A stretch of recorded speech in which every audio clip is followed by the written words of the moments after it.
जय हिंद साथियों, आप सभी का स्वागत है विद्यालयपुर के इस यूट्यूब प्लेटफॉर्म पर, जिसमें हम आज फिर आपके लिए लेकर आए हैं महिला पर्यवेक्षक भर्ती 2025 के लिए प्रीवियस ईयर के जो एग्ज़ाम हुए थे उनके क्वेश्चन पेपर का जो पूरा प्रैक्टिस करवाएंगे। तो लास्ट टाइम हमने जब हमने जो 31 तारीख का जो एग्ज़ाम हुआ था आपका, 31 मई का एग्ज़ाम हुआ था, 31 मई 2017 में जो एग्ज़ाम हुआ था उसका हमने आपको सेकंड शिफ्ट का पूरा पेपर करवा दिया है। अब हम आपको जो है इस जो डेट है, ये डेट का हम फर्स्ट शिफ्ट का आपको क्वेश्चन पेपर कंप्लीट करवा रहे हैं। और इसका पहला खंड जो है हमने पार्ट इसका जो फर्स्ट शिफ्ट का जो पार्ट 1 है वो हमने डाल दिया है, जिसमें हमने आपको खंड 1 और खंड 2 दोनों हमने आपको कंप्लीट करा दिए थे। और इस वाली क्लास में हम आज आपको खंड बी मतलब खंड 3 और खंड 4 आपको कंप्लीट कराएंगे। तो अब हो जाइए तैयार सभी लोग, और क्लास को आप एक बार सभी लोग पहले क्लास हम स्टार्ट करें उससे पहले एक बार आप सभी लोग क्लास को शेयर ज़रूर कर दीजिएगा।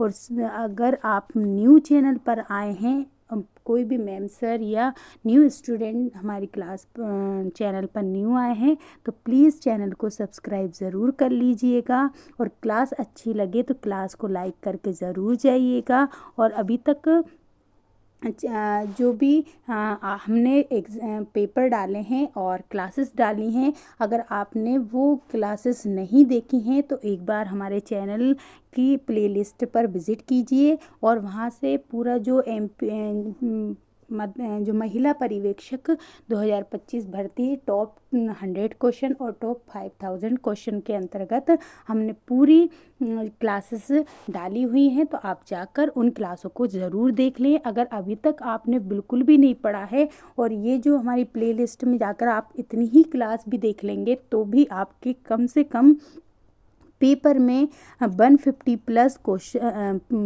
अंक ज़रूर आएंगे। तो आप अगर 150 प्लस क्वेश्चन आप जल्दी स्पीड तेज करके भी अगर देखेंगे तो अभी तक आपने अगर कुछ नहीं पढ़ा है तो भी आप 150 की प्लस क्वेश्चन ज़रूर हमारी क्लास से लेकर आ जाएंगे। तो अगर आप बस आपको इतना करना है कि प्लेलिस्ट में जाएं और वहाँ पे जितनी भी क्लासेस हैं उनको सभी को आप स्पीड तेज करके देख सकते हैं। तो आज की हमारी क्लास स्टार्ट कर देते हैं। इसमें हम आपको खंड 3 और खंड 4 आपको कंप्लीट कराएंगे और इस तरीके से आपके 2 पेपर जो हैं वो पूरे कंप्लीट हो जाएंगे। हमने एक पेपर पूरा कंप्लीट कर दिया है, उसके दोनों पार्ट्स डल गए और इस वाले पेपर का पार्ट फर्स्ट डल चुका है, आज पार्ट सेकंड डलेगा। तो आप सभी लोग इस क्लास को बहुत अच्छे से देखिए, क्लास के हर एक क्वेश्चन को अच्छे से देखिए, अच्छे से करिए और अपना जो एग्ज़ाम में एक सीट अपनी बुक करिए। तो चलिए आज की क्लास हम स्टार्ट कर देते हैं। आई होप सभी लोगों ने क्लास को शेयर ज़रूर कर दिया होगा और क्लास को लाइक भी कर दिया होगा। और चैनल को अभी तक आपने सब्सक्राइब नहीं कर रखा था तो चैनल को सब्सक्राइब ज़रूर कर लिया होगा। तो आई होप हम आप पे ये विश्वास कर सकते हैं। चलिए तो अब हमारी क्लास हम स्टार्ट कर देते हैं। स्पीड से क्लास लेंगे, ठीक है? तो आप थोड़ा जल्दी ताकि आपका कम समय में ज़्यादा क्वेश्चन हम करवा सकें। तो चलिए अब हम हमारी क्लास को स्टार्ट कर देते हैं। और अब हम कोई भी आपसे बात नहीं करेंगे, सीधे हम अपनी क्लास पर ध्यान देंगे। तो सभी लोग अब क्लास को थोड़ा तेज़ी से हम स्पीड से पढ़ाएंगे, तो आप लोग भी स्पीड से पढ़िएगा, ठीक है? बस क्लास को बीच में आप क्या करते रहेंगे, शेयर ज़रूर करते रहिएगा, ठीक है? और क्लास के हर एक क्वेश्चन, पूरे क्वेश्चन देखिए ताकि आपको हर एक क्वेश्चन बहुत अच्छे से बन सके। चलिए तो फर्स्ट क्वेश्चन हम कर देते हैं। और इसकी अगर पीडीएफ आपको चाहिए तो पीडीएफ के लिए हमारे टेलीग्राम चैनल को आप ज्वाइन कर सकते हैं। टेलीग्राम जो चैनल है वहाँ से हम इस क्लास की पीडीएफ आपको दे देंगे, तो वहाँ से आप इसको ले सकते हैं। चलिए फर्स्ट क्वेश्चन अब हमारा लग चुका है, सभी लोग तैयार हो जाइए और बिल्कुल हर एक क्वेश्चन को बहुत अच्छे से कीजिए, पूरे क्वेश्चन को करिएगा और अच्छे से क्लास को देखिएगा, ठीक है, और शेयर ज़रूर करते हुए चलिएगा। चलिए अब फर्स्ट क्वेश्चन देखते हैं कि विशाल समाज के अध्ययन को क्या कहते हैं। अगर विशाल समाज के अध्ययन को क्या कहते हैं, जो लार्ज सोसाइटी होती है, बड़ी सोसाइटी होती है, तो उसके अध्ययन को हम क्या कहेंगे। सूक्ष्म समाजशास्त्र, बृहद समाजशास्त्र, औद्योगिक समाजशास्त्र या फिर उपरोक्त सभी। इंग्लिश में माइक्रो सोशियोलॉजी या फिर मैक्रो सोशियोलॉजी या फिर इंडस्ट्रियल सोशियोलॉजी या फिर ऑल ऑफ दिस। तो देखिए विशाल समाज बड़े समाज का अध्ययन करना है तो हम बड़े समाज का अध्ययन किस में करते हैं, बेहद समाज शास्त्र में करते हैं। किस में करते हैं, बेहद मीन्स होता है ज़्यादा, बड़े समाज में, है ना। तो मैक्रो सोशियोलॉजी में इसका अध्ययन करते हैं, जबकि इसमें किसका करते हैं, तो छोटे समाज का करते हैं, है ना। किसमें, माइक्रो में किसका करते हैं, छोटे समाज का अध्ययन करते हैं, ठीक है। चलिए नेक्स्ट देखते हैं। नेक्स्ट क्वेश्चन है कि व्यक्तिगत जुड़ाव संपर्क के आधार पर विकसित हुए समूह संबंध का नाम बताइए। देखिए व्यक्तिगत या फिर है ना जो जुड़ाव के कारण और संपर्क के कारण। तो देखिए जैसे एक परिवार है, उसमें बहुत सारे रिश्तेदार होते हैं, वो आपस में व्यक्तिगत जुड़ाव मतलब संपर्क में होते हैं, ठीक है। या फिर कोई भी दोस्त की टोली है तो वो भी है ना व्यक्तिगत या आपसी जुड़ाव के कारण एक दूसरे से जुड़े हुए हैं। तो इस प्रकार का जो समूह होता है हम उसको क्या बोलते हैं, औपचारिक समूह कहते हैं, अनौपचारिक समूह कहते हैं, अप्रत्यक्ष कहते हैं या फिर द्वितीयक कहते हैं। तो इस प्रकार के समूह को हम अनौपचारिक कहते हैं। क्या कहते हैं, अनौपचारिक कहते हैं। ये किसी उद्देश्य से नहीं बनाए जाते हैं, ये क्या होता है आपसी जुड़ाव के कारण बनते हैं। तो ये अनौपचारिक समूह कहलाते हैं। जबकि औपचारिक समूह कौन से होते हैं, जो कि किसी उद्देश्य से बनाए गए समूह होते हैं, वो औपचारिक समूह होते हैं।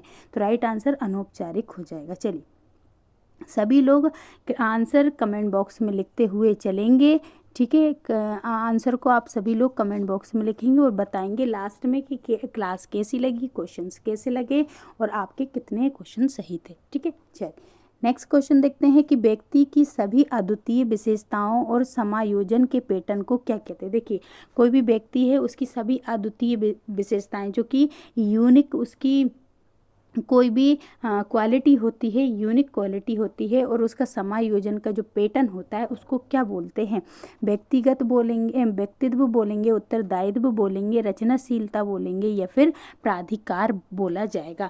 तो ऐसे जो व्यक्ति की सभी अद्वितीय विशेषताएं और समायोजन के पैटर्न को हम क्या कहते हैं, उसका व्यक्तित्व कहते हैं, पर्सनालिटी कहा जाता है। इसे क्या कहा जाता है, इसको पर्सनालिटी कहा जाता है। चलिए नेक्स्ट देखते हैं। नेक्स्ट क्वेश्चन क्या है, नेक्स्ट क्वेश्चन है कि जनगणना 2001 के अनुसार राज्य की साक्षरता दर सबसे कम है, मतलब किस राज्य की साक्षरता दर जो थी सबसे कम थी, ये किसके अनुसार, जनगणना 2001 के अनुसार। बताइए बिहार की सबसे कम थी, राजस्थान की थी, उड़ीसा की थी या फिर सिक्किम की थी। तो देखिए 2001 की जनगणना के अनुसार अगर देखा जाए सबसे कम साक्षरता वाला जिला कौन सा है, तो वो राज्य कौन सा है, तो बिहार है। कौन सा है, बिहार सबसे कम साक्षरता वाला जिला राज्य था 2001 के अनुसार। नेक्स्ट क्वेश्चन देखते हैं। नेक्स्ट क्वेश्चन है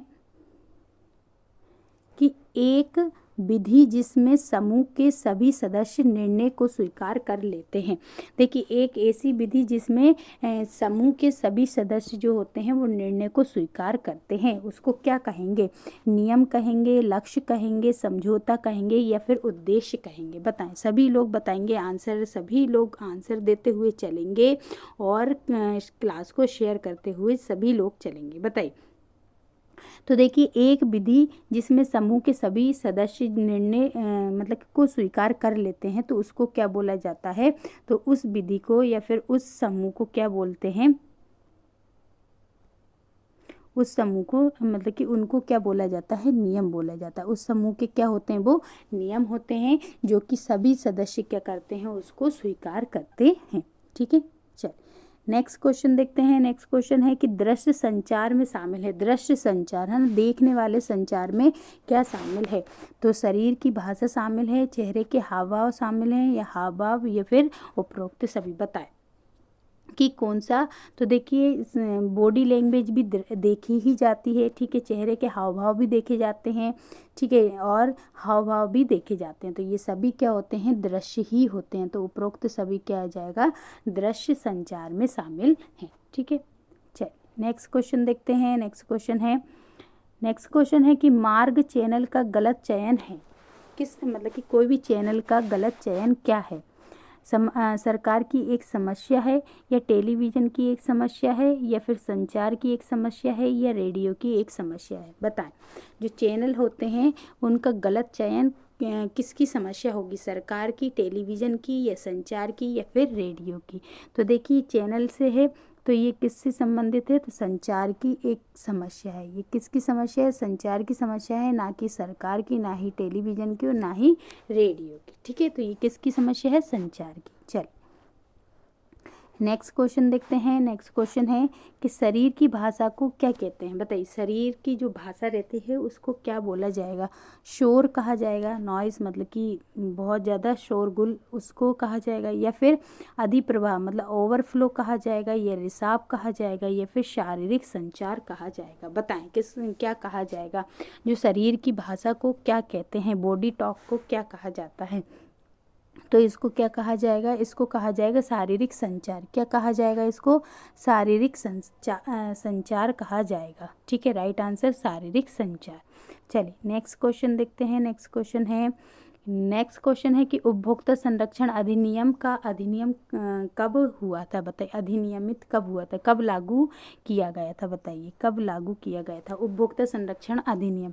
तो 1980 में, 1985 में, 86 में, या फिर 1991 में। बताएं कब किया गया था। तो देखिए उपभोक्ता अधिनियम जो है, उपभोक्ता अधिनियम का अधिनियम का अधिनियमन कब किया गया था, तो ये किया गया था 1986 में। कब किया गया था, 1986 में किया गया था। किसका, उपभोक्ता संरक्षण अधिनियम, ठीक है। कंज्यूमर प्रोटेक्शन एक्ट जो है कब अधिनियमित किया गया, 1986 में।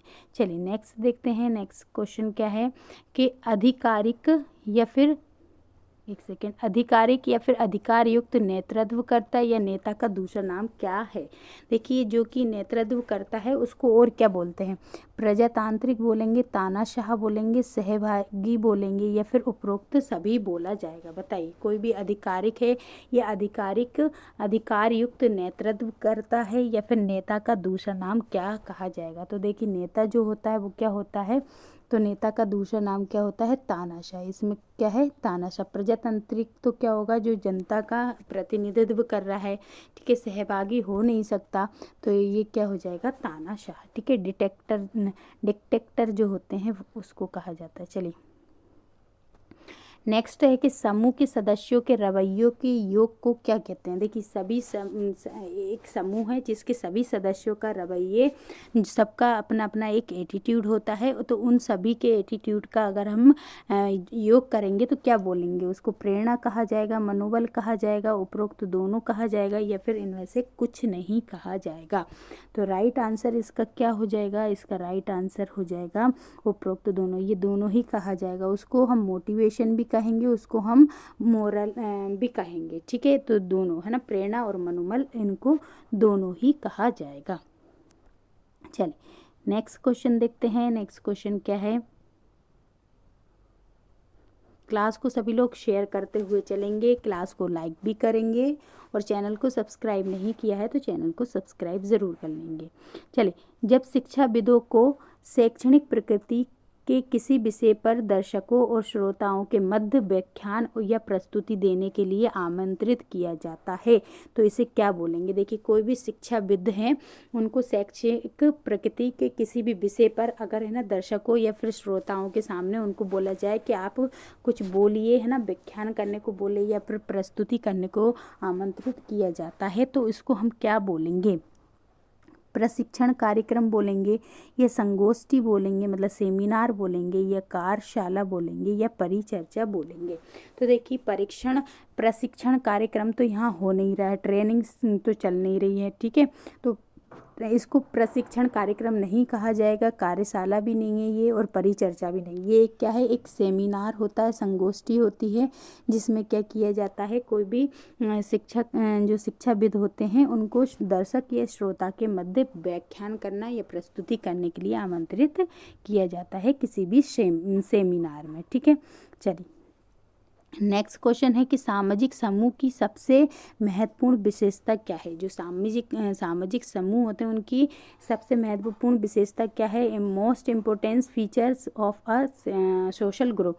तो दृष्टि इनकी महत्वपूर्ण विशेषता होती है, अंतरक्रिया होती है, संबंध होता है, या फिर स्पर्श। बताए तो कि सामाजिक समूह की सबसे महत्वपूर्ण विशेषता क्या होती है। तो सामाजिक समूह की सबसे महत्वपूर्ण विशेषता है अंतरक्रिया, है ना। अंतरक्रिया जो है उनके बीच इंटरेक्शन से किस तरीके से होता है, तो वो क्या कहलाता है, मतलब कि एक सामाजिक समूह की सबसे महत्वपूर्ण विशेषता होती है। नेक्स्ट क्वेश्चन है कि समाजशास्त्र में सर्वाधिक मौलिक पद हैं। देखिए किसके हैं, तो समाजशास्त्र में सबसे सर्वाधिक मौलिक पद हैं, समाज के हैं, या समूह के हैं, व्यक्तिगत के हैं, या फिर कार्यवाही के हैं। तो देखिए समाजशास्त्र में सबसे अधिक अगर मौलिक पद देखा जाए तो किसके माने जाएंगे, तो वो एक समाज के ही माने जाएंगे। किसके माने जाएंगे, समाज के ही माने जाएंगे। तो राइट आंसर क्या हो जाएगा इसका, समाज इसका राइट आंसर हो जाएगा।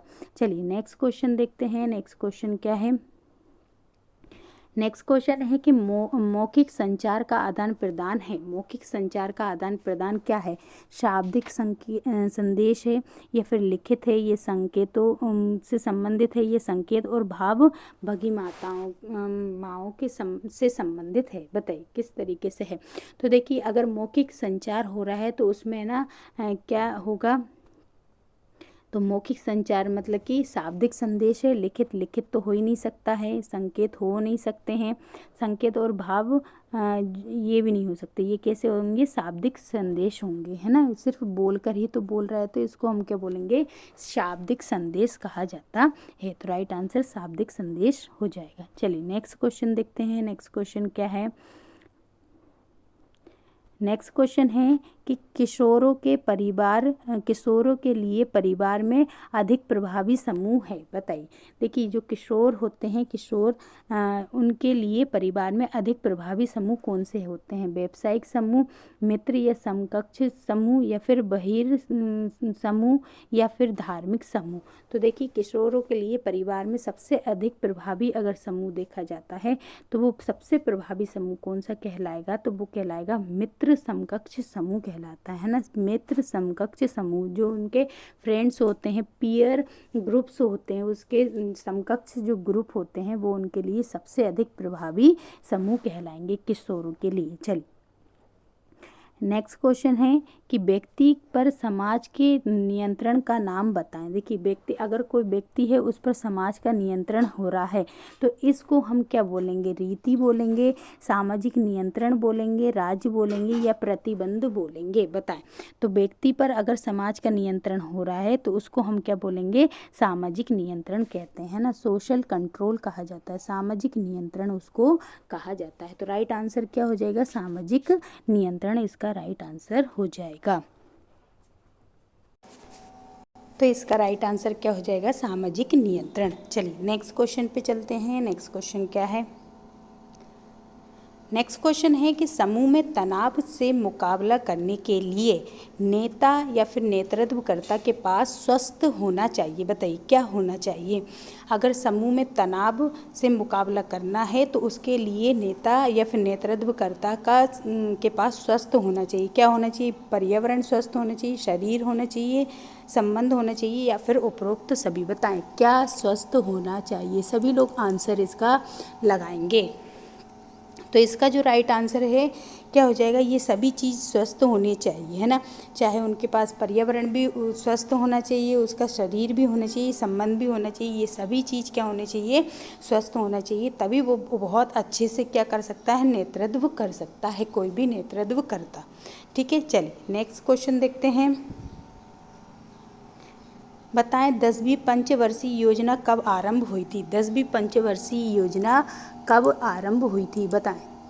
सभी लोग आंसर लगाएंगे, क्लास को शेयर करते हुए चलेंगे और क्लास को लाइक भी करेंगे। तो देखिए 1 अप्रैल 2002 में, 1 अप्रैल 2003 में, 1 अप्रैल 2004 या 1 अप्रैल 2005 कब हुई थी? सभी लोग आंसर लगाएंगे इसका कि 10वीं पंचवर्षीय योजना जो है वो कब लागू की गई थी।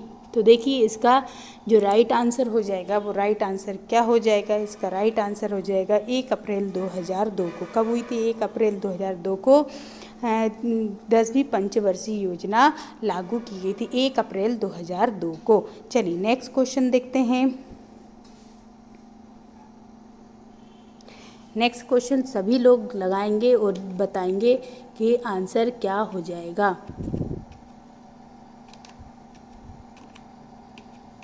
चलिए बताइए क्या राइट आंसर होगा। सभी लोग रीड करें और फिर बताएं कि क्या आंसर होगा। बताइए कि संचार की वह विधा जिसमें केवल एक स्रोत जानकारी को प्राप्तकर्ताओं की बहुत बड़ी संख्या में एक संचारित करता है, क्या कहलाएगा? देखिए सिंपल सा पूछा है कि कोई भी देखिए संचार की वह विधा जिसमें केवल एक स्रोत जानकारी को प्राप्तकर्ताओं की बहुत बड़ी संख्या को एक साथ संचालित करेगा। कोई भी एक जानकारी का स्रोत है, उससे क्या होगा कि उससे क्या होगा तो उससे है ना, मतलब संचार की ये क्या है? वह विधा है जिसमें केवल एक स्रोत जानकारी, ध्यान से उस क्वेश्चन को पढ़ें, और जानकारी मतलब एक स्रोत से दी जा रही है लेकिन लेने वाले जो हैं बहुत सारे हैं, तो उसको हम क्या बोलेंगे? समूह संचार बोलेंगे, जनसंचार बोलेंगे, या अंतर व्यक्तित्व संचार बोलेंगे, या अंतरा। तो याद रखें ऐसे संचार को हम जनसंचार बोला जाता है। क्या बोला जाता है? जनसंचार बोला जाता है। जैसे कि हम देखते हैं अभी जो ये न्यूज़ चैनल होते हैं, तो न्यूज़ चैनल में क्या होता है? न्यूज़ चैनल में न्यूज़ देने वाले एक व्यक्ति होते हैं, एक ही व्यक्ति न्यूज़ पढ़ते हैं, लेकिन अगर है ना हम सुनने वाले कितने सारे लोग होते हैं, तो वो क्या हो जाता है? जनसंचार के अंतर्गत आ जाता है। आई होप आप सभी को समझ आया होगा। चलिए नेक्स्ट क्वेश्चन देखते हैं। नेक्स्ट क्वेश्चन क्या है? नेक्स्ट क्वेश्चन है कि किस राज्य की महिला साक्षरता दर सबसे अधिक है? तमिलनाडु की है, केरल की है, मिजोरम की है, या फिर पश्चिम बंगाल की है? बताएं कौन सा राज्य है जिसकी महिला साक्षरता जो है वो सबसे अधिक है? बताइए कौन से राज्य की है? तो इसमें राइट आंसर क्या हो जाएगा? राइट आंसर हो जाएगा केरल की। किसकी सबसे ज़्यादा है? तो केरल की सबसे ज़्यादा है। तो राइट आंसर क्या हो जाएगा इसका? केरल हो जाएगा। अच्छा हम पूछें कि अगर मध्य प्रदेश में पूछे कि मध्य प्रदेश में सबसे ज़्यादा महिलाओं की जो साक्षरता दर है वो किस ज़िले की है, तो फिर उसका राइट आंसर क्या हो जाएगा? तो उसका राइट आंसर हो जाएगा भोपाल। क्या हो जाएगा? तो मध्य प्रदेश में अगर महिला में देखें तो भोपाल ज़िले में महिला की साक्षरता दर जो है सबसे अधिक है। राइट आंसर भोपाल हो जाएगा, लेकिन पूरे देश में बोलें तो केरल में। ठीक है, चलिए नेक्स्ट क्वेश्चन देख लेते हैं। नेक्स्ट क्वेश्चन क्या है? नेक्स्ट क्वेश्चन है राष्ट्रीय विकास परिषद का गठन कब हुआ था? देखिए राष्ट्रीय विकास परिषद का पूछ रहे हैं कि नेशनल डेवलपमेंट काउंसिल कब बनी थी? एनडीसी कब बना था? बताइए एनडीसी कब बना था? 15 मार्च 1950, 6 अगस्त 1951, 6 अगस्त 1952 या 26 जनवरी 1950? बताएं कब बनी थी? तो देखिए राष्ट्रीय विकास परिषद का गठन कब किया गया था? तो राष्ट्रीय विकास परिषद का जो गठन है ये कब किया गया था? 6 अगस्त 1951 को। कब किया गया था? 6 अगस्त 1952 को ना, 6 अगस्त 1952 को क्या बनाया गया था? राष्ट्रीय विकास परिषद का गठन किया गया था। चलिए नेक्स्ट क्वेश्चन देखते हैं। नेक्स्ट क्वेश्चन क्या है? ये आपका खंड सी चल रहा है ना, खंड क्या चल रहा है? सी चल रहा है। खंड 3 चल रहा है। फर्स्ट और सेकंड कल की क्लास में हो चुका है और अब थर्ड और फोर्थ इस क्लास में कर रहे हैं। ठीक है, चलिए नेक्स्ट क्वेश्चन है कि इनमें से क्या नीति आयोग का एक कार्य है? नीति आयोग इनमें से क्या करती है? देश के विभिन्न संसाधनों का आंकलन करती है, ये संसाधनों की संतुलित एवं प्रभावी उपयोग के लिए योजना तैयार करती है, ये योजना की समीक्षा करती है, या फिर उपरोक्त सभी? बताएं क्या करती है? इनमें से जो नीति आयोग है वो इनमें से एक क्या कार्य करती है? तो नीति आयोग इनमें से सारे कार्य करेगी, है ना। योजना की समीक्षा भी करेगी, संसाधनों के संतुलित एवं प्रभावी उपयोग के लिए योजना तैयार भी करेगी और देश के विभिन्न संसाधनों का आंकलन भी करेगी। तो राइट आंसर क्या है? उपरोक्त सभी। चलिए नेक्स्ट क्वेश्चन देखते हैं। नेक्स्ट क्वेश्चन क्या है, हम थोड़ा स्पीड से ही कराएंगे ताकि आपका कम समय में ज़्यादा क्वेश्चन करवा सकें, ठीक है। प्रबंधकीय कौशल से संबंध है, बताइए कौन है? प्रबंधकीय कौशल किससे संबंधित है? तकनीकी कौशल से, मानवीय कौशल से, अवधारणात्मक कौशल से या उपरोक्त सभी से? बताएं किससे संबंधित है? जो प्रबंधकीय कौशल होता है वो किससे संबंधित है? तो राइट आंसर क्या हो जाएगा? सभी से संबंधित है। प्रबंधकीय, चाहे वो तकनीक कौशल, तकनीकी कोई भी टेक्निकल चीज़ें हैं, उस टेक्निकल स्किल है वो भी प्रबंध से ही संबंधित होगी, है ना। कोई ह्यूमन स्किल या फिर कोई भी जो भी अवधारणात्मक कौशल होता है, ये सब किससे संबंधित होते हैं? प्रबंधन कौशल से संबंधित होते हैं। चलिए नेक्स्ट क्वेश्चन देखते हैं। बताइए नेक्स्ट क्वेश्चन है कि 1991 से लेकर 2001 में किस धर्म में सबसे अधिक जनसंख्या वृद्धि थी? बताएं।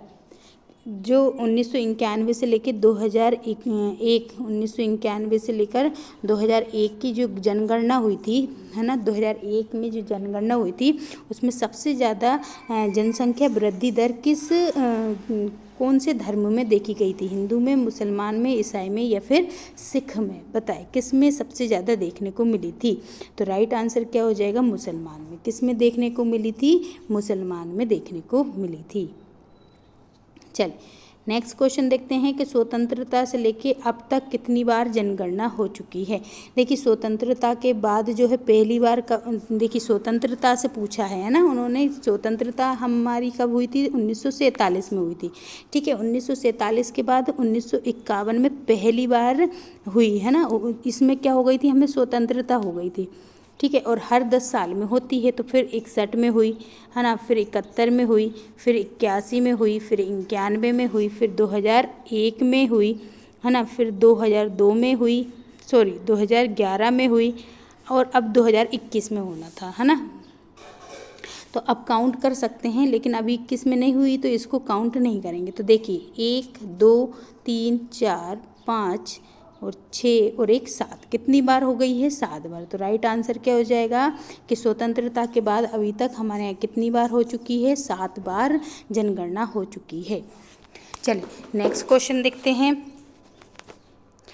नेक्स्ट क्वेश्चन है कि विपरीत दृष्टिकोण से उत्पन्न प्रतिकूल विरोधी परिस्थितियाँ हैं। बताइए विपरीत दृष्टिकोण से उत्पन्न जो कि प्रतिकूल या विरोधी परिस्थितियां होती हैं उनको हम क्या कहते हैं? बताएं। जो विपरीत, तो उसको हम बोलेंगे विचार मंथन बोलेंगे, समझौता बोलेंगे, मतभेद बोलेंगे या फिर समन्वय। देखिए अगर विपरीत दृष्टिकोण से उत्पन्न, अगर आपका नज़रिया गलत है और उसके हिसाब से जो आपके सामने प्रतिकूल परिस्थितियाँ आती हैं तो उससे हमको क्या करना पड़ेगा? तो उससे हमें क्या होगा? कॉन्फ्लिक्ट्स, मतलब मतभेद उत्पन्न होंगे। क्या उत्पन्न होंगे? मतभेद उत्पन्न होते हैं। तो राइट आंसर क्या हो जाएगा? मतभेद इसका राइट आंसर हो जाएगा। चलिए नेक्स्ट क्वेश्चन देखते हैं। नेक्स्ट क्वेश्चन है कि किस वर्ष में भारत की सबसे बड़ी जनगणना संचालित हो रही है? बताइए किस वर्ष में भारत में सबसे बड़ी जनसंख्या संचालित हो रही है? 2001, 2010, 2012 या फिर 2011? बताएं किस में सबसे बड़ी जनगणना संचालित हो रही है? तो देखिए राइट आंसर इसका क्या हो जाएगा? इसका राइट आंसर, क्योंकि 2011 में सबसे ज़्यादा होगी, क्योंकि ये लास्ट टाइम हमारे यहाँ जो जनगणना हुई थी वो कब हुई थी? 2011 में हुई थी। तो हमारा राइट आंसर क्या हो जाएगा? 2011 इसका राइट आंसर हो जाएगा। चलिए नेक्स्ट क्वेश्चन देखते हैं कि भारत में जनगणना कितने अंतराल पर की जाती है? बताइए। अब भी हाल ही हमने लिख के भी बता दिया था, 5 साल के अंतराल में, 6 साल, 10 साल या फिर 15 साल। तो भारत में सबसे पहले जब हुई थी वो 1871 में हुई थी, ठीक है। और ये किसने करवाई थी? तो मेयो ने करवाई थी। ये किसने करवाई थी? मेयो ने करवाई थी। लेकिन जो व्यवस्थित रूप से हुई थी तो वो 1881 से हुई है ना। व्यवस्थित 1872 में पहली बार हुई थी, ठीक है, 1872 में। और ये मेयो ने करवाई थी। और 1881 के बाद फिर जो रिपन ने कराई थी, उसके बाद हर 10 साल में क्या होती है, हमारे यहाँ जनगणना होती है। तो हमारे यहाँ जो जनगणना होती है वो कितने साल के अंतराल में होती है, हर 10 साल के अंतराल में होती है। तो राइट आंसर क्या होता है, 10 साल के अंतराल। चलिए नेक्स्ट देखते हैं।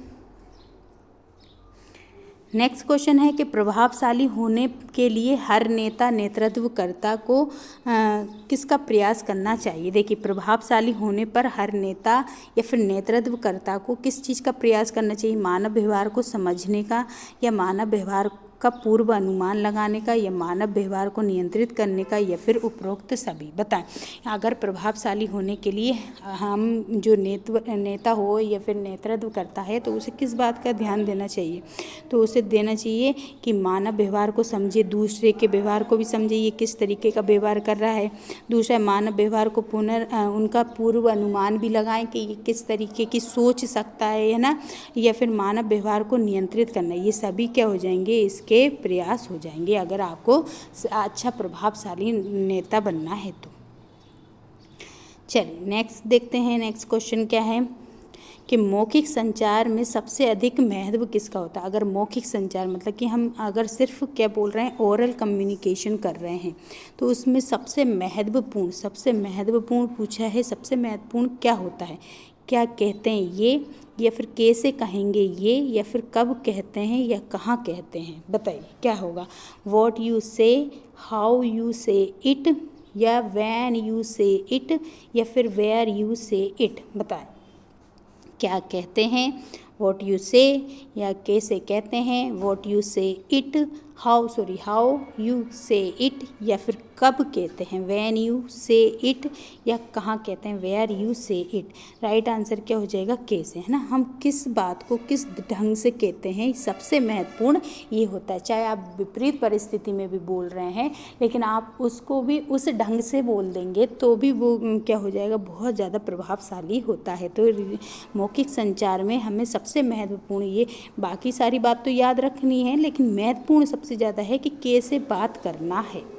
ठीक है, चलिए नेक्स्ट देखते हैं। नेक्स्ट क्वेश्चन है कि इलेक्ट्रॉनिक नेटवर्क के माध्यम से आपराधिक गतिविधियां हैं, कैसी है, कॉर्पोरेट अपराध, जैसे कि इलेक्ट्रॉनिक नेटवर्क के माध्यम से आपराधिक गतिविधियां किस प्रकार की कहलाएंगी। तो कॉर्पोरेट अपराध कहलाएगा, सफ़ेद पोश अपराध कहलाएगा, विचलन कहलाएगा, या फिर साइबर अपराध कहलाएगा। तो देखिए, इलेक्ट्रॉनिक माध्यम से अपराध हो रहे हैं, तो इस प्रकार के जो अपराध हैं वो कौन से अपराध कहलाएंगे। तो आजकल कौन सा अपराध सबसे ज़्यादा फैल रहा है, तो साइबर अपराध फैल रहा है ना, तो इसको हम क्या बोलेंगे, साइबर अपराध कहेंगे। ठीक है, चलिए अभी तक अगर आपने क्लास को शेयर नहीं किया है तो प्लीज़ सभी लोग एक बार क्लास को सभी लोग शेयर ज़रूर कर दें, क्लास को लाइक भी कर दें। और अभी तक आपने चैनल को सब्सक्राइब नहीं कर रखा है तो प्लीज़ चैनल को सब्सक्राइब ज़रूर कर लें। चलिए क्वेश्चन क्या है, जनसंचार के माध्यमों द्वारा लोकप्रिय बनाई गई एक कृत्रिम एवं अत्यधिक वाणिज्यीकृत संस्कृति है। देखिए, जनसंचार माध्यमों द्वारा लोकप्रिय बनाई गई है और एक ये कृत्रिम है और अत्यधिक वाणिज्यीकृत संस्कृति है। तो वो कौन सी है, सार्वभौमिक संस्कृति, शहरी संस्कृति, जन संस्कृति, या फिर उपरोक्त में से सभी। राइट आंसर इसका क्या हो जाएगा, बताएं। सभी लोग आंसर देंगे कि इसका राइट आंसर क्या हो जाएगा।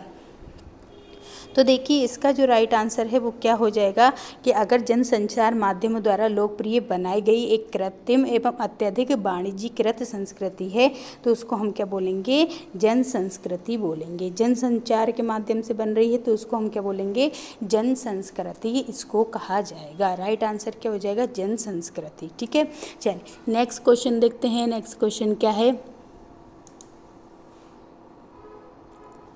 देखिए नेक्स्ट क्वेश्चन इसका क्या है। चलिए नेक्स्ट क्वेश्चन देख लेते हैं। अब देखिए, ये वाले क्वेश्चन आपका ये खंड जो है कंप्लीट हो चुका है।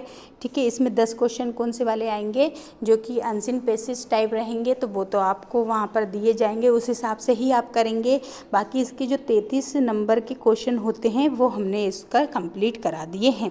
अब हमारा जो है ना, ये देखिए अनसीन पैसेज टाइप का आएगा, इसमें से आपको पढ़ के आंसर लगाना रहेगा। ठीक है, अब हमारा जो है 4th खंड स्टार्ट हो गया है। अब इसके बाद हम 4th खंड स्टार्ट करेंगे। तो अगर अभी तक चैनल को आपने सब्सक्राइब नहीं कर रखा है तो प्लीज़ चैनल को सब्सक्राइब ज़रूर कर लें, और अभी तक अगर आपने क्लास को शेयर नहीं किया है तो ये गलत बात है। आप प्लीज़ क्लास को शेयर ज़रूर किया करें और क्लास को लाइक भी किया करें, और जब आप क्लास छोड़ते हैं लास्ट में, तब आप प्लीज़ आप है ना कमेंट बॉक्स में कमेंट भी किया करें कि आपको क्लास कैसी लगी है। इससे हमको क्या होता है, मोटिवेशन मिलता है, ताकि हम आपके लिए और अच्छे क्वेश्चंस ला सकें और अच्छी क्लास बना सकें। सिर्फ इसलिए हम कहते हैं कि आप प्लीज़ कमेंट्स ज़रूर किया करें। ठीक है, चलिए, तो अब हमारा 4th जो खंड है, मतलब कि खंड कौन सा 4 जो है वो स्टार्ट होने वाला है। अब ये जो है बाल विकास से संबंधित है। किससे संबंधित है? बाल विकास से संबंधित खंड है।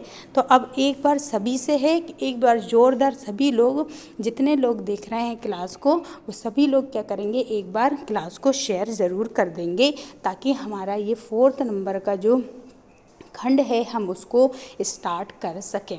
तो सभी लोग क्लास को एक बार जोरदार सभी लोग क्लास को शेयर कर दीजिएगा। चलिए, तो अब आई होप हम समझ सकते हैं, आपने कर दिया होगा। ठीक है, अब हमारे जो 4th खंड है grade child care and education. ठीक है, जो बच्चा होता है, गर्भस्थ शिशु की देखभाल और उसका क्या, उसकी शिक्षा, ये इसका 4th खंड का टॉपिक है। अब हम वो आपको करवाएंगे। चलिए, इसमें फर्स्ट क्वेश्चन आपकी स्क्रीन पर आ चुका है। सभी लोग आंसर लगाएंगे कि बाल विकास का क्या अर्थ है। बताइए, बाल विकास का अर्थ क्या है? शारीरिक एवं मानसिक, ठीक है, या फिर संज्ञानात्मक एवं संवेगात्मक, या सर्वांगीण विकास, या फिर उपरोक्त में से कोई नहीं। बताएं, बाल विकास का क्या अर्थ है? तो देखिए, बाल विकास का अर्थ क्या है? Meaning of child development is, तो इसका जो सर्वांगीण विकास होता है ना, बाल विकास का मतलब क्या है कि बच्चे का सर्वांगीण मतलब कि ओवरऑल डेवलपमेंट हो, चाहे उसका शारीरिक भी आ सकता है। अगर ये ऑप्शन नहीं होता तो फर्स्ट ऑप्शन हो जाता, लेकिन ये ऑप्शन है, इसलिए इसमें क्या हो जाएगा, सर्वांगीण विकास मतलब उसका शारीरिक मानसिक विकास भी होना, और उसका संज्ञानात्मक और संवेगात्मक विकास भी होना, मतलब उसका ओवरऑल डेवलपमेंट होना क्या कहलाता है? बाल विकास का अर्थ क्या हो जाता है? सर्वांगीण विकास होना बच्चे का।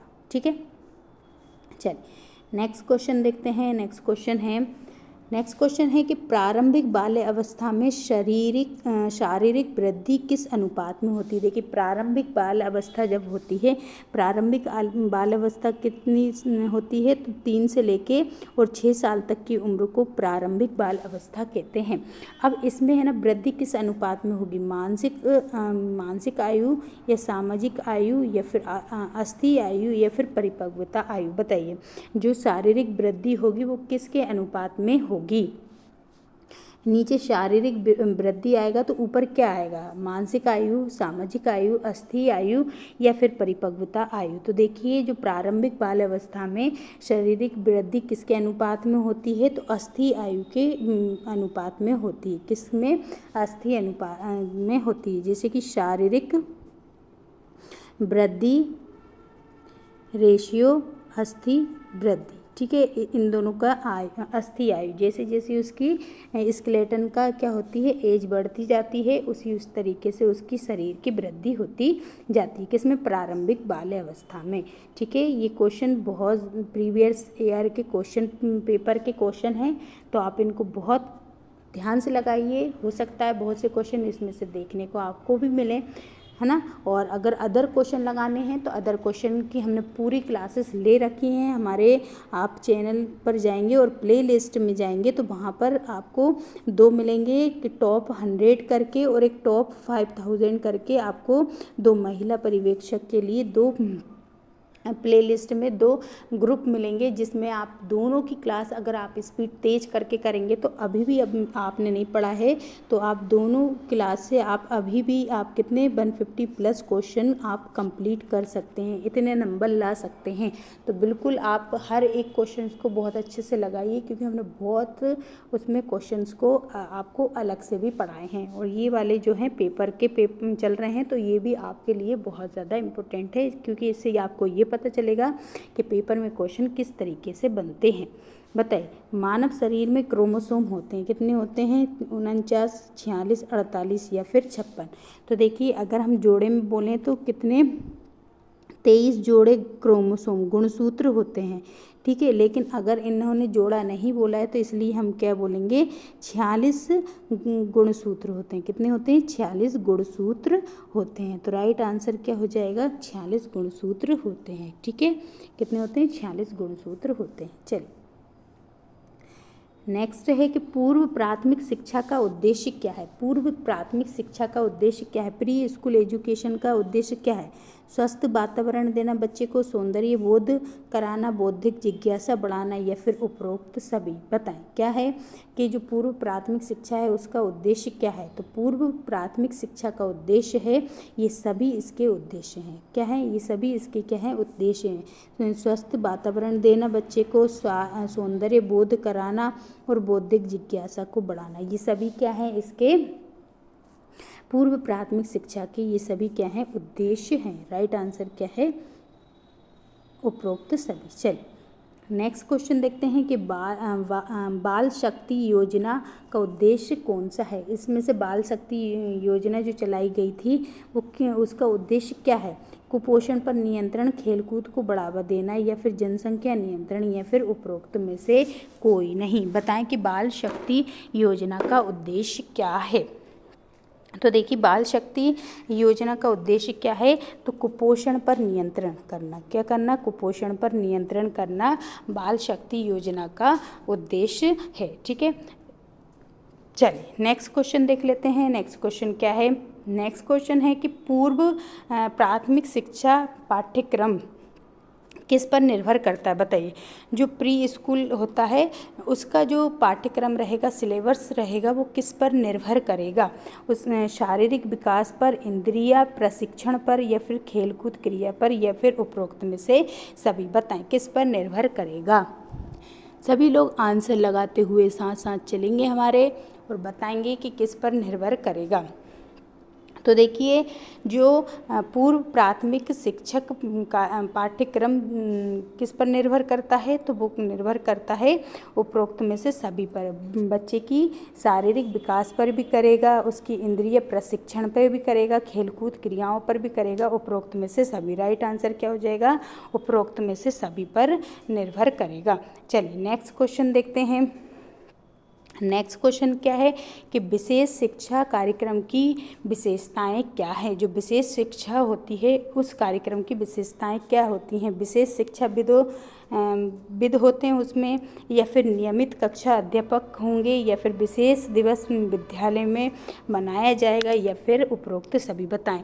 देखिए, विशेष शिक्षा से संबंधित दिया है, ठीक है। विशेष शिक्षा से संबंधित दिया है, तो इसका विशेष शिक्षा कार्यक्रम जो चलाया जाता है वो कब क्यों चलाया जाता है ना, उसकी विशेषता क्या होती है? तो इसमें से सभी इसकी विशेषताएं हैं, है ना।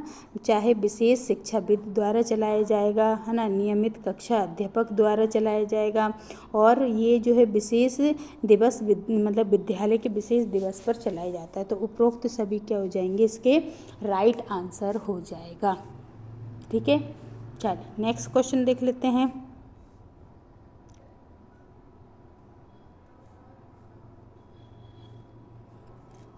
अधिगम तथा वातावरण का प्रभाव कौन सा है? अधिगम और वातावरण का प्रभाव कौन सा है? बाल्यावस्था या फिर किशोर अवस्था, गर्भस्थ शिशु या फिर संपूर्ण जीवन? देखिए, अधिगम और वातावरण का प्रभाव जो है बच्चे पर, अधिगम मतलब सीखने का प्रभाव, और वातावरण का प्रभाव बच्चे पर किस तरीके से रहेगा? सिर्फ बाल्यावस्था में रहेगा, किशोर अवस्था में रहेगा, गर्भस्थ शिशु पर रहेगा, या फिर संपूर्ण जीवन पर?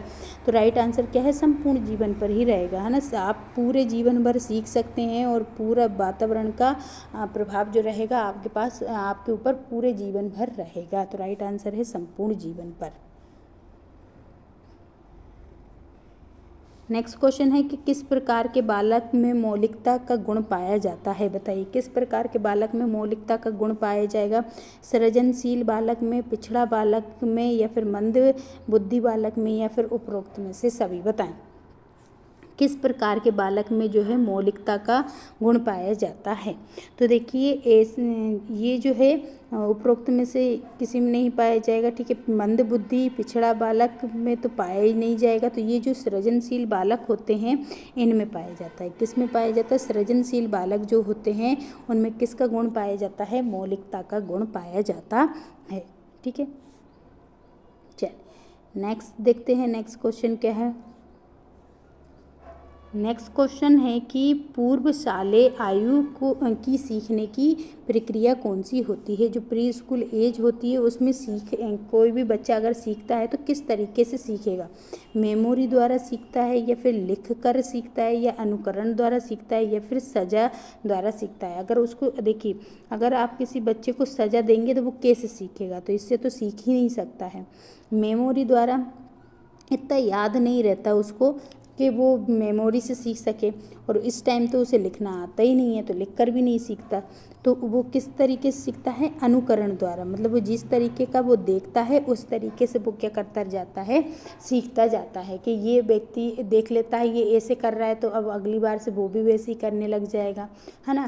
तो इस तरीके से क्या करते हैं? ये सीखते हैं। तो राइट आंसर क्या हो जाएगा? अनुकरण विधि द्वारा क्या करते हैं? ये सीखते हैं। तो राइट आंसर है अनुकरण विधि।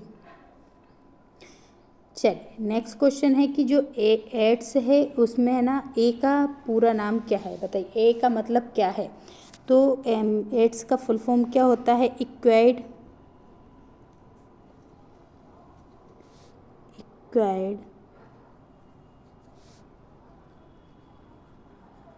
इम्यून डेफिशिएंसी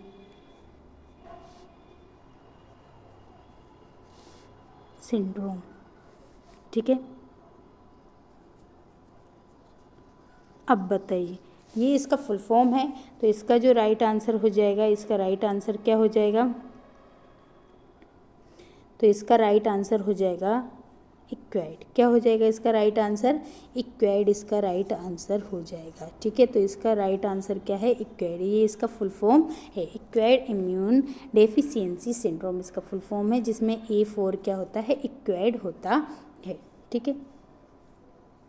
चलिए नेक्स्ट क्वेश्चन देखते हैं कि बाल कल्याण कार्यक्रम कब प्रारंभ हुआ था। जो बाल कल्याण कार्यक्रम था वो कब चालू किया गया था? 1987 में, या फिर 1986 में, 1999 में, या फिर 1996 में। बताएं कब कार्यक्रम चालू किया गया था? बाल कल्याण कार्यक्रम कब स्टार्ट किया गया था? तो इसका राइट आंसर क्या हो जाएगा? बाल कल्याण कार्यक्रम कब स्टार्ट किया गया था? 1986 में किया गया था। कब किया गया था? 1986 में ही किया था। और बाल विकास जो कार्यक्रम है वो भी 1986 में किया गया था, और बाल कल्याण कार्यक्रम भी 1986 में ही स्टार्ट किया गया था। चलिए नेक्स्ट क्वेश्चन देखते हैं। नेक्स्ट क्वेश्चन है कि गर्भस्थ शिशु का समय कितना होता है? बताइए गर्भस्थ शिशु का समय कितना होता है? 280, 320, 290 या 310। बताएं कितने दिन तक रहता है गर्भस्थ शिशु? इसका मेन टाइम जो रहता है वो कितना होता है? सामान्य टाइम 9 माह से 10 दिन तक। प्रसव का सामान्य समय कौन सा होता है? तो प्रसव का सामान्य समय होता है, ठीक है, 9 माह और कितना 10 दिन होता है इसका सामान्य समय, ठीक है। और अगर 6 महीने तक का बच्चा इसका न्यूनतम होता है, और फिर है ना क्या कहते हैं 10 महीने तक इसका अधिकतम जो होता है समय होता है। तो देखिए पूरे गर्भस्थ शिशु का समय कितना होता है? पूरे गर्भकाल कितना होता है? 280 दिन का होता है। कितने दिन का होता है? 280 दिन का होता है। राइट आंसर क्या हो जाएगा? 280 दिन, मतलब कि 9 माह और 10 दिन, है ना, 280 दिन का होता है, ठीक है। चलिए नेक्स्ट देखते हैं कि मानव शरीर में कुल कितनी हड्डियां होती हैं। 212 हड्डियां होती हैं, 206 होती हैं, 200 होती हैं, 204 होती हैं। तो मानव के पूरे शरीर में जो एक वयस्क मानव होता है उसके शरीर में कितनी 206 हड्डियां होती हैं। कितनी होती हैं? 206 हड्डियां होती हैं। ठीक है,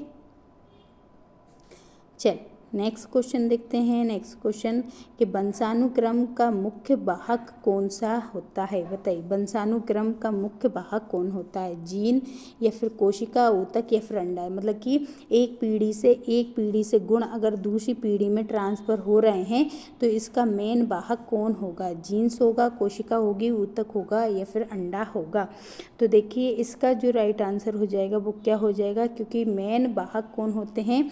मेन वाहक होते हैं गुणसूत्र। ठीक है, क्या होते हैं? गुणसूत्र हैं, लेकिन गुणसूत्र इसमें है नहीं तो इसमें आंसर क्या हो जाएगा? जीन्स हो जाएगा। क्या हो जाएगा?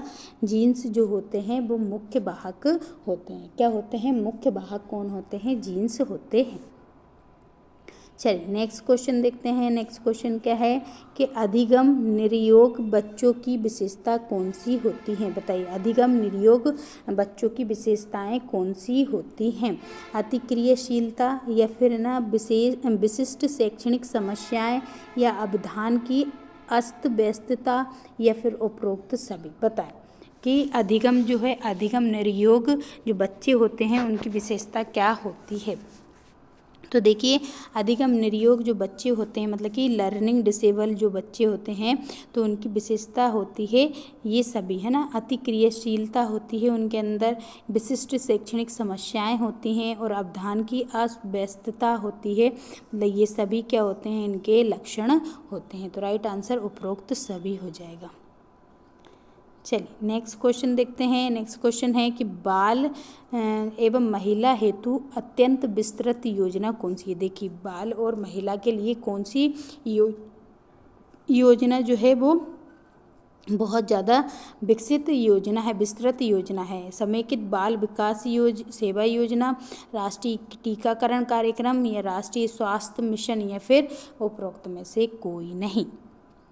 तो देखिए, कोई भी महिला है और बालक है तो उसके लिए सबसे ज़्यादा विस्तृत अगर कोई सी योजना है तो वो है समेकित बाल विकास सेवा योजना। कौन सी है? समेकित बाल विकास सेवा योजना, इंटीग्रेटेड चाइल्ड डेवलपमेंट सर्विस। ये जो है ये क्या है? बिल्कुल सबसे ज़्यादा विस्तृत योजना है। ठीक है, चलिए नेक्स्ट क्वेश्चन देखते हैं। नेक्स्ट क्वेश्चन है कि विशेष शिक्षा के मूलभूत सिद्धांत कौन से हैं। अगर किसी को स्पेशल एजुकेशन दी जा रही है तो उसके मूलभूत सिद्धांत कौन से होंगे। तो व्यक्तिगत अनुदेशन पर बल, ये इसका मूलभूत सिद्धांत है। यह क्रियात्मक कौशलों का प्रशिक्षण या बालक की संवेदनाओं को जागृत करने पर बल देना या फिर उपरोक्त सभी। तो देखिए, अगर विशेष शिक्षा से संबंधित अगर सिद्धांत पूछ रहा है उसका मूलभूत सिद्धांत क्या होता है, तो इसका मूलभूत सिद्धांत जो होता है उपरोक्त सभी होते हैं, है ना। चाहे वो व्यक्तिगत अनुदेशन पर बल देना, ठीक है, और फिर दूसरा है कि क्रियात्मक कौशलों का प्रशिक्षण भी दिया जाता है उनको, बालकों की संवेदनाओं को जागृत करने पर भी बल दिया जाता है। ये सभी क्या किए जाते हैं? विशेष शिक्षा के मूलभूत सिद्धांत होते हैं। चलिए नेक्स्ट क्वेश्चन देखते हैं कि मानसिक रूप से निरुद्ध बालक की बुद्धि लब्धि किससे कम होती है। जो मानसिक रूप से कैसे होते हैं? निरुद्ध बालक होते हैं, उनकी बुद्धि लब्धि कितने से कम होगी? 88 से कम, 85 से कम, 86 से कम या फिर 84 से कम। बताइए किससे कम हो जाएगी? जो मानसिक रूप से कैसे होते हैं? निरुद्ध बालक होते हैं। तो निरुद्ध बालक जो मानसिक रूप से होंगे, जो सबसे मतलब कि इनकी बुद्धि लब्धि किससे कम हो जानी चाहिए? तो 85 से कम जिसकी भी बुद्धि लब्धि है वो क्या है? मानसिक रूप से निरुद्ध बालक के रूप में उसको जाना जाता है। किसके रूप में? निरुद्ध बालक के रूप में उसको जाना जाता है। चलिए नेक्स्ट क्वेश्चन देख लेते हैं कि NACP जो कार्यक्रम है वो कब चालू किया गया था। NACP मतलब राष्ट्रीय एड्स नियंत्रण कार्यक्रम। राष्ट्रीय एड्स नियंत्रण कार्यक्रम कब से स्टार्ट हुआ? 1988, 1994, 1987 या फिर 1992। बताइए, राष्ट्रीय एड्स नियंत्रण कार्यक्रम जिसको शॉर्ट में क्या बोला जाता है? NACP बोला जाता है। NACP है ना, नेशनल या फिर है ना इसको हाँ बताइए, नेशनल एड्स कंट्रोल प्रोग्राम कब चलाया गया था?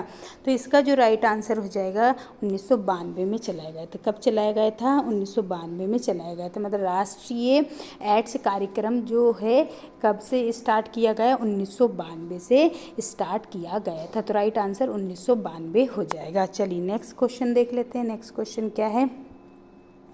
एलिजा एक क्या है? बताइए, एलिजा एक क्या है? एलिजा एक क्या है? तपेदिक टेस्ट है। तपेदिक मतलब टीबी का टेस्ट है, या फिर कैंसर का टेस्ट है, ज्वर का टेस्ट है, या फिर एड्स का टेस्ट है? बताएं तपेदिक एक क्या है? सभी लोग आंसर लगाते हुए चलेंगे और बताएंगे कि तपेदिक एक क्या है। तो देखिए एलिजा एक क्या है? तो एलिजा एक क्या है? एड्स का टेस्ट है। क्या है? एड्स का टेस्ट है। एलिजा एक क्या है? एड्स का टेस्ट है। ठीक है, एड्स में जो टेस्ट किया जाता है वो एलिजा टेस्ट है। ठीक है, चलिए बताइए सीखने से क्या तात्पर्य है? सीखने का मतलब क्या होता है? What is the concept of learning, है ना, लीनिंग। ठीक है, सीखने से बताइए क्या तात्पर्य है? कि संवेग में परिवर्तन होता है सीखने से, या अनुभूति में परिवर्तन होता है, या व्यवहार में स्थायी परिवर्तन आता है, या फिर सौंदर्य बोध में परिवर्तन होता है? बताइए सीखने से क्या तात्पर्य है? तो देखिए ये सभी हैं, लेकिन सीखने से तात्पर्य है व्यवहार में स्थायी परिवर्तन लाना, है ना। क्या है? व्यवहार में स्थायी परिवर्तन लाना जो है वो सीखने से संबंधित है। मतलब सीखने से संबंधित क्या है? व्यवहार में स्थायी परिवर्तन लाना। चलिए नेक्स्ट क्वेश्चन देखते हैं। नेक्स्ट क्वेश्चन क्या है? नेक्स्ट क्वेश्चन है कि भाषा विकास की आखिरी अवस्था कौन सी है? भाषा विकास की आखिरी अवस्था कौन सी है? क्रंदन है, शब्द भंडार है, वाक्य निर्माण है, या फिर उच्चारण है? बताएं भाषा विकास की आखिरी अवस्था कौन सी है? बताइए भाषा विकास की आखिरी अवस्था कौन सी है? क्रंदन है, शब्द भंडार है, या फिर वाक्य निर्माण है, या फिर उच्चारण है? तो देखिए वाक्य निर्माण जो होती है भाषा विकास की सबसे आखिरी क्या होती है? सबसे आखिरी अवस्था होती है। तो भाषा निर्माण जो है वो क्या है?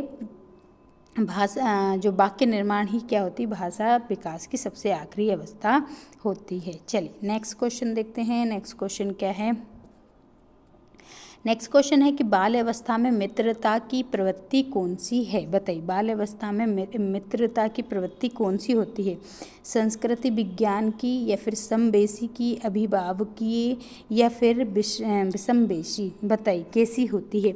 जो बाल अवस्था में मित्रता की प्रवृत्ति कैसी होती है? सभी लोग बताएंगे। और अभी तक हमने आपको नहीं बोला है, अब फिर से बोल रहे हैं हम एक बार और कि आप क्लास को सभी लोग शेयर ज़रूर कर दीजिएगा और क्लास को लाइक भी कर दीजिएगा।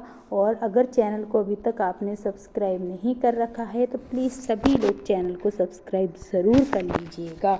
ठीक है, चलिए एक बार सभी के पास आपके पास 20 सेकंड का समय है। सभी लोग क्या करेंगे? क्लास को एक बार सभी लोग शेयर ज़रूर कर देंगे। तो सभी लोग क्लास को शेयर कर दीजिए। चलिए आई होप सभी लोगों ने क्लास को शेयर कर दिया होगा। हम ऐसा आप पर विश्वास कर सकते हैं। तो देखिए बाल अवस्था में मित्रता की प्रवृत्ति कौन सी होती है? तो याद रखें समवेशी होती। कैसी होती है? समवेशी होती है ना, कि होमोजीनियस होती है। मतलब कि समलैंगिक भी बोल सकते हैं, है ना। अगर लड़के हैं तो वो सिर्फ लड़कों के साथ खेलना ज़्यादा पसंद करेंगे, और लड़कियां हैं तो वो लड़कियों के साथ ही ज़्यादा खेलना पसंद करेंगी। ठीक है, चलिए नेक्स्ट क्वेश्चन है कि समेकित शिक्षा योजना किससे संबंधित होती है? समेकित शिक्षा योजना जो है वो किससे संबंधित है? विशिष्ट बालक से संबंधित है, प्रतिभावान बालक से संबंधित है, सृजनात्मक बालक से संबंधित है, या उपरोक्त में से सभी से किसी से संबंधित नहीं है? तो देखिए जो समेकित शिक्षा इंटीग्रेटेड एजुकेशन जो प्लान है ये किससे संबंधित है? तो विशिष्ट बालकों से संबंधित है। किससे संबंधित है? विशिष्ट बालकों से संबंधित है। तो राइट आंसर क्या हो जाएगा? विशिष्ट बालक इसका राइट आंसर हो जाएगा। चलिए नेक्स्ट क्वेश्चन देखते हैं। नेक्स्ट क्वेश्चन क्या है? बताइए राष्ट्रीय एड्स नियंत्रण कार्यक्रम का कारक कौन सा है? देखिए, राष्ट्रीय एड्स नियंत्रण कार्यक्रम, अभी हमने देखा कि राष्ट्रीय एड्स नियंत्रण कार्यक्रम कब आया था? 1992 में आया था। कब आया था? 1992 में राष्ट्रीय एड्स नियंत्रण कार्यक्रम आया था। अब इस कार्यक्रम का कारक कौन सा है? तो रक्त सुरक्षा कार्यक्रम है, या गैर सरकारी संगठन सहयोग कार्यक्रम है, ये सरकारी संगठनों का सहयोग इसका कारक है, या फिर उपरोक्त सभी? बताएं क्या इसका कारक हो सकता है? तो देखिए, जो नेशनल एड्स कंट्रोल ऑर्गेनाइजेशन था, अच्छा यहाँ ऑर्गेनाइजेशन है जबकि यहाँ पे कार्यक्रम लिखा है, ठीक है, ये ऑर्गेनाइजेशन की बात कर रहे हैं ना, ऑर्गेनाइजेशन नहीं, ये जो है, एक सेकेंड, ये जो है इसका नियंत्रण कार्यक्रम है, ये नियंत्रण कार्यक्रम है, ठीक है। ये ऑर्गेनाइजेशन की बात चल रही है, इंग्लिश में देख सकते हैं। तो इसका जो कारक होते हैं, ये सभी इसके कारक हैं। क्या? रक्त सुरक्षा कार्यक्रम, गैर सरकारी संगठन सहयोग, और जो सरकारी मतलब जो गैर सरकारी संगठन है उनका भी सहयोग मिले, जो सरकारी संगठन है उनका भी सहयोग मिले, और रक्त सुरक्षा कार्यक्रम भी इसमें दिया जाए। चलिए नेक्स्ट देखते हैं। नेक्स्ट क्वेश्चन है कि निम्न में से कौन सा बालक अधिकारों की रक्षा से संबंधित है? बताइए, बालक के अधिकारों की रक्षा से संबंधित कौन है? ICDS है, ICPS है, या फिर नाको है, या फिर यूनिसेफ है? देखिए, बालक के अधिकारों की संरक्षा की बात कर रहे हैं, बालक के अधिकारों की संरक्षा की बात करें, अधिकारों की, ठीक है, प्रोटेक्शन ऑफ चाइल्ड राइट्स की बात की जा रही है। तो बताएं इसका राइट आंसर क्या हो जाएगा?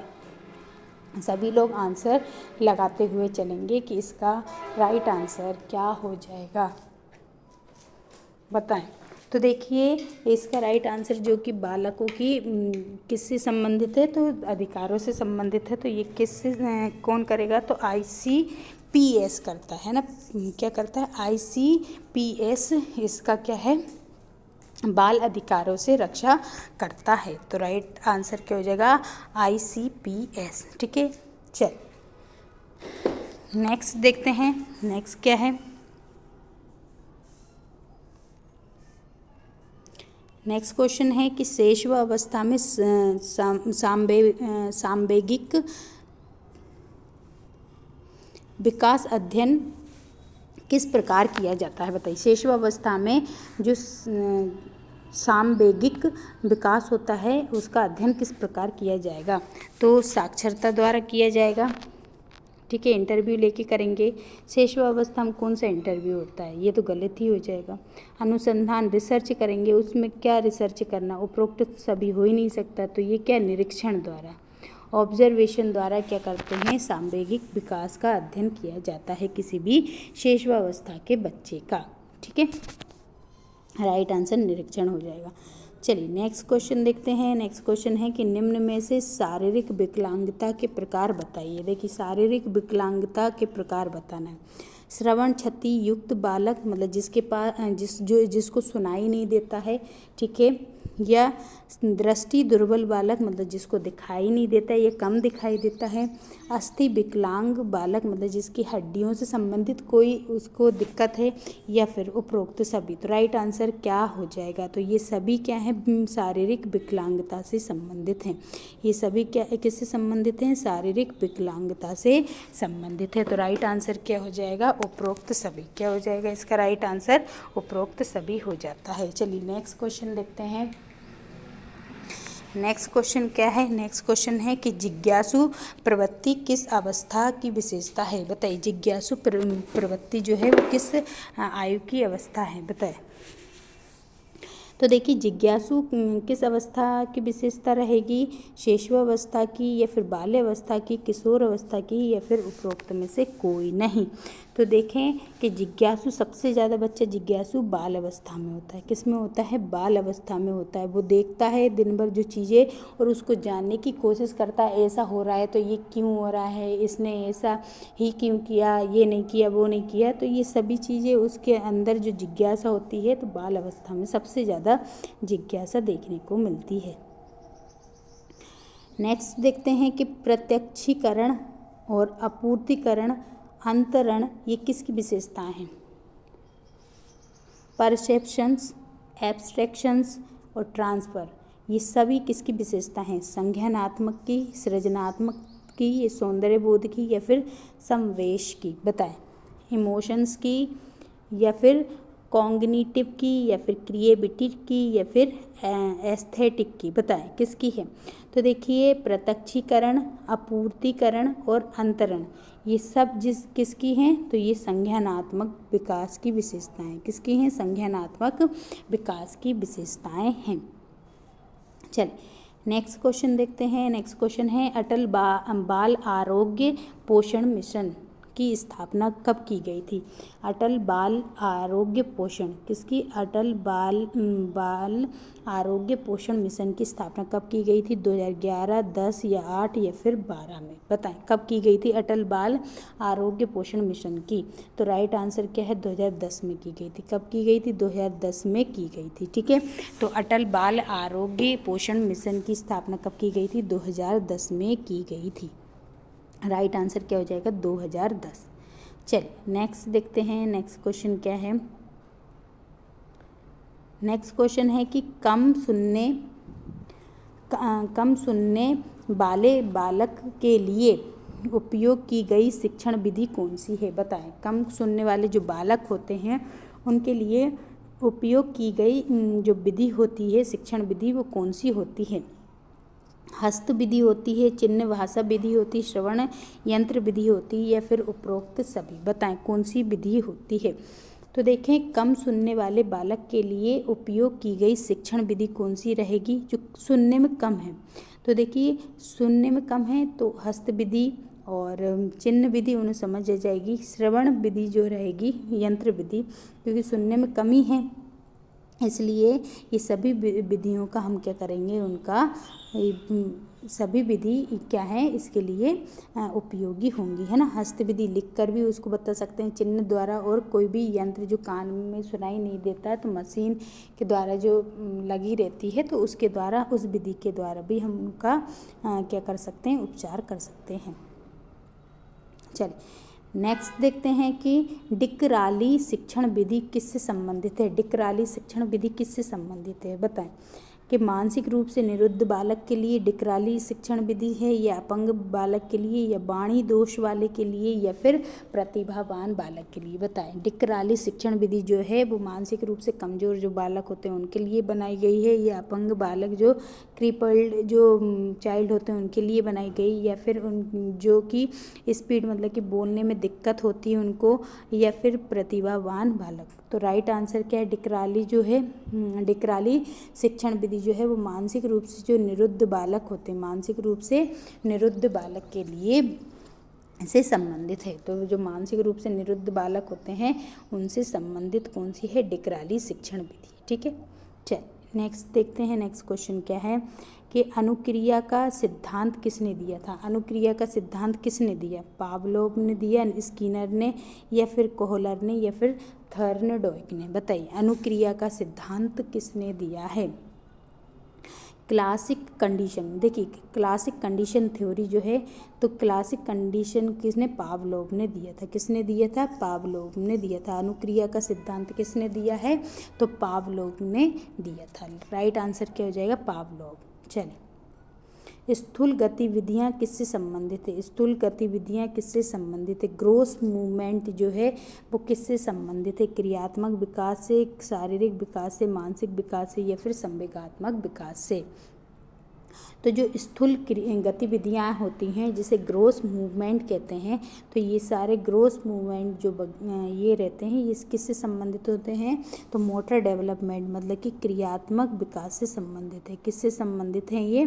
क्रियात्मक विकास से संबंधित हैं। राइट आंसर क्या हो जाएगा? क्रियात्मक विकास। चल नेक्स्ट देखते हैं कि गुणसूत्र किससे संबंधित होते हैं? बताइए गुणसूत्र किससे संबंधित होते हैं? श्वसन से संबंधित हैं, प्रजनन से संबंधित हैं, या फिर आनुवांशिक रूप का स्थानांतरण से संबंधित हैं, या फिर पाचन से संबंधित हैं। बताइए गुणसूत्र जो है क्रोमोसोम अभी हमने बताया था ये वंशानुक्रम से संबंधित होते हैं। ठीक है, एक पीढ़ी से दूसरी पीढ़ी में क्या करते हैं, जीन्स को ट्रांसफ़र करने का काम किया जाता है, तो ये गुणसूत्र ही करते हैं। तो राइट आंसर क्या है, अनुवांशिक गुणों का स्थानांतरण से संबंधित है। किससे संबंधित हैं, अनुवांशिक गुणों के स्थानांतरण से संबंधित हैं। ठीक है, अनुवांशिक गुणों के स्थानांतरण से संबंधित हैं। राइट आंसर क्या हो जाएगा, सी। नेक्स्ट क्वेश्चन देखते हैं। नेक्स्ट क्वेश्चन क्या है, नाकों का संबंध किस रोग से है। बताइए नाकों का संबंध किस रोग से है, एड्स से संबंधित है या फिर कैंसर से संबंधित है, तपेदिक से संबंधित है या फिर बेरीबेरी से संबंधित है। बताएं नाकों का संबंध जो है किससे संबंधित है। देखिए नाको जो रोग है वो किससे संबंधित है, तो नाको रोग है एड्स से संबंधित है। किससे संबंधित है, एड्स से संबंधित है। इसको सिलिम भी बोला जाता है ना, इसको सिलिम रोग भी बोला जाता है, सिलिम रोग भी बोला जाता है, नाको भी इसको कहा जाता है। तो नाको का संबंध किस रोग से है, एड्स से संबंधित है ना, है ना, सिलिम से संबंधित है। राइट आंसर क्या हो जाएगा, सिलिम। चलिए नेक्स्ट क्वेश्चन है कि सृजनात्मक विकास हेतु आवश्यक तत्व कौन सा है। जो सृजनात्मक विकास है उसके लिए आवश्यक तत्व कौन सा है, संवेदन, चिंतन, तार्किकता या फिर उपरोक्त सभी। बताएं कि सृजनात्मकता विकास हेतु आवश्यक तत्व कौन सा है। तो जो सृजनात्मक विकास होता है उसके लिए आवश्यक तत्व जो है वो कौन सा है, तो संवेदन, चिंतन, तार्किकता या उपरोक्त सभी। तो ये सभी हैं, क्या है, चिंतन भी होता है, संवेदन भी होता है और तार्किकता भी। तो ये चारों के चारों क्या हैं, इसके तत्व हैं। ठीक है, तो सृजनात्मक विकास हेतु आवश्यक तत्व कौन कौन से हैं, संवेदन, चिंतन और तार्किकता, ये सभी इसके तत्व हैं। चलिए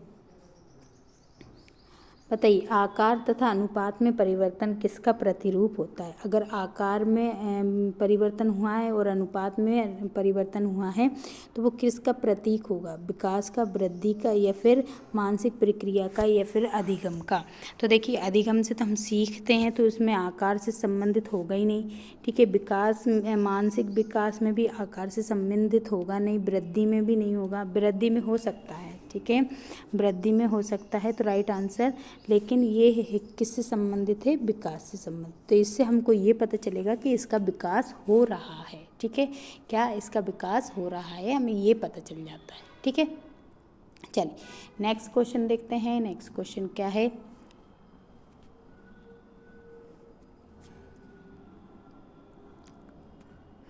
बताइए हरलोक के अनुसार मानव विकास की कितनी अवस्थाएं होती हैं। हरलोक के अनुसार कितनी अवस्थाएं, मानव विकास की कितनी अवस्थाएं, 11, 6, 10 या फिर 8। बताएं हरलोक के अनुसार जो मानव विकास की कितनी अवस्थाएं हैं।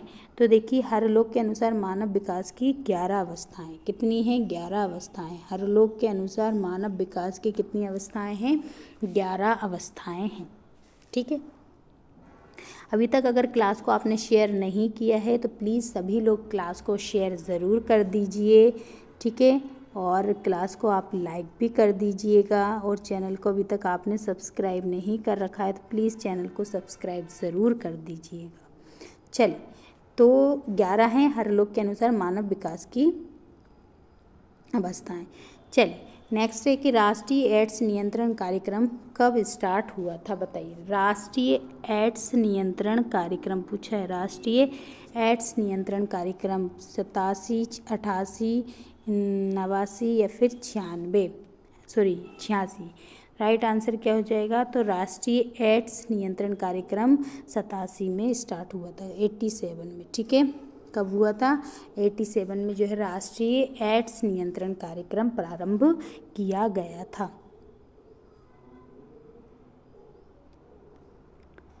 बताइए कि किसके द्वारा एड्स नहीं फैलता, इनमें से किसके द्वारा जो है एड्स नहीं फैलेगा, हाथ मिलाने से, असुरक्षित यौन संबंध से, असुरक्षित रक्त लेने से या फिर संक्रमित सुई से। तो देखिए अगर एड्स के बारे में हम देखें तो एड्स जो है संक्रमित सुई से भी फैलता है। ठीक है। और असुरक्षित रक्त लेने से भी फैलता है और असुरक्षित यौन संबंध से भी फैलता है, लेकिन हाथ मिलाने से कभी भी एड्स नहीं फैलता है। तो राइट आंसर क्या हो जाएगा, हाथ मिलाने से एड्स कभी नहीं फैलता है। तो राइट आंसर ए हो जाएगा। ठीक है। नेक्स्ट देखते हैं कि विशिष्ट बालकों की मुख्य श्रेणी क्या होती है। बताइए, विशिष्ट बालकों की मुख्यतः श्रेणी होती है 5, 6, 8 या फिर 3। बताएं कितनी होती है। जो विशिष्ट बालक होते हैं उसकी मुख्यतः कितनी श्रेणियों में उनको बांटा गया है। तो ये मुख्यतः कितनी 5 श्रेणियों में इनको बांटा गया है। कितनी श्रेणियों में, 5 श्रेणियों में इनको बांटा गया है। तो जो विशिष्ट बालक होते हैं उसे मुख्यतः कितनी 5 श्रेणियों में बांटा गया है। तो राइट आंसर 5 आ जाएगा। ठीक है। चलिए नेक्स्ट देखते हैं। नेक्स्ट क्वेश्चन क्या है। नेक्स्ट क्वेश्चन है कि गर्भस्थ शिशु विकास का सही क्रम कौन सा है। जो गर्भस्थ शिशु का विकास का क्रम क्या, कौन सा वाला सही है। पिंड अवस्था, फिर डिंब अवस्था, या गर्भस्थ शिशु और पिंड अवस्था, फिर पहले डिंब अवस्था और फिर पिंड अवस्था, या फिर उपरोक्त में से कोई नहीं। बताइए। तो देखिए, पहले डिंब अवस्था होती है और फिर पिंड अवस्था होती है। कौन सी होती है, पहले डिंब अवस्था और फिर पिंड अवस्था होती है। तो राइट आंसर क्या हो जाएगा इसका, सी हो जाएगा। तो आज की क्लास यहीं पर समाप्त होती है।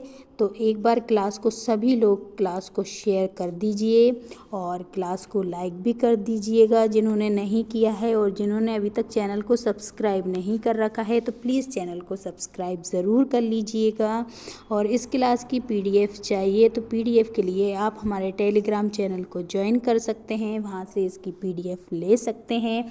और आपको इससे रिलेट अगर और भी क्लासेस देखना है तो हमने इसकी 3 क्लासेस जो है पेपर की डल चुकी हैं। तो इन तीनों क्लासों को देखने के लिए हमारे चैनल में जो प्लेलिस्ट बनी है वहाँ पर जाकर आप देख सकते हैं।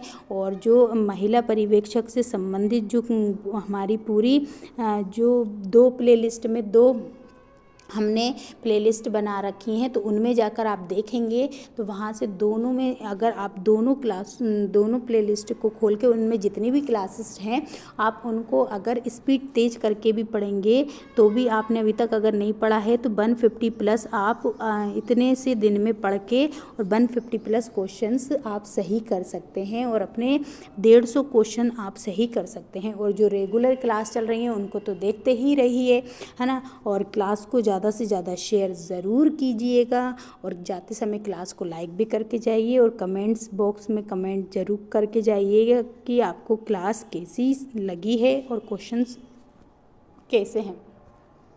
तो आज के लिए इतना ही रखेंगे, फिर मिलेंगे अगली क्लास में अगले पेपर के साथ। तब तक के लिए सभी को जय हिंद साथियों।